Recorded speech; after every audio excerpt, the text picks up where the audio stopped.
ইরানের সঙ্গে চলমান যুদ্ধে নিজেদের দূরপাল্লার বেশিরভাগ ক্ষেপণাস্ত্রই ব্যবহার করে ফেলেছে মার্কিন বাহিনী।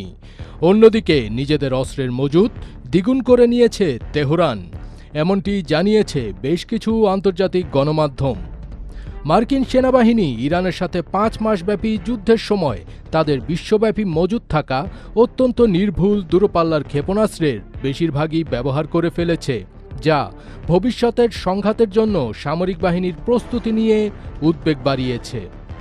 এই ক্ষেপণাস্ত্রগুলো মূলত সেনাবাহিনীর ভূমি থেকে ভূমিতে নিক্ষেপযোগ্য অস্ত্র, যা army tactical missile systems precision strike missiles নামে পরিচিত।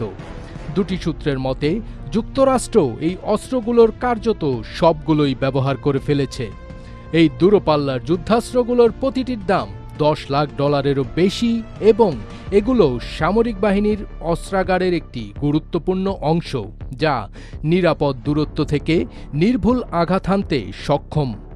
ইউক্রেনের যুদ্ধে মার্কিন সরবরাহকৃত ATACMS একটি গুরুত্বপূর্ণ ভূমিকা পালন করেছে, যা ইউক্রেনীয় বাহিনীকে রাশিয়ার অভ্যন্তরে লক্ষ্যবস্তুতে আক্রমণ করার সুযোগ দিয়েছে। PRSM হল একটি নতুন ও আরও উন্নত প্রজন্মের ক্ষেপণাস্ত্র, যা অল্প পাল্লার ATACMSকে প্রতিস্থাপন করবে।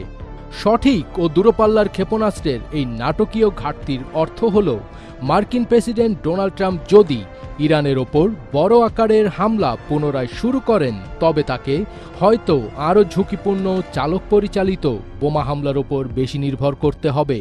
অন্যদিকে ইরান যুদ্ধে প্রতিদিন যে পরিমাণ ক্ষেপণাস্ত্র ব্যবহার করেছে তার থেকে বেশি প্রস্তুত করেছে।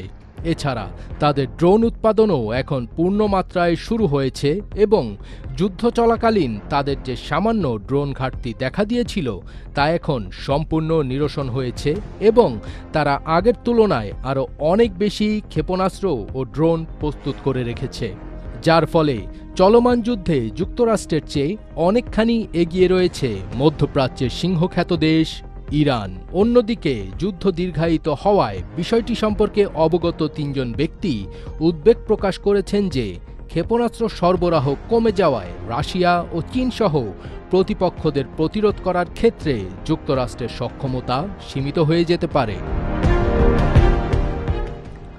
ফাজবিট তাজ, ATN বাংলা।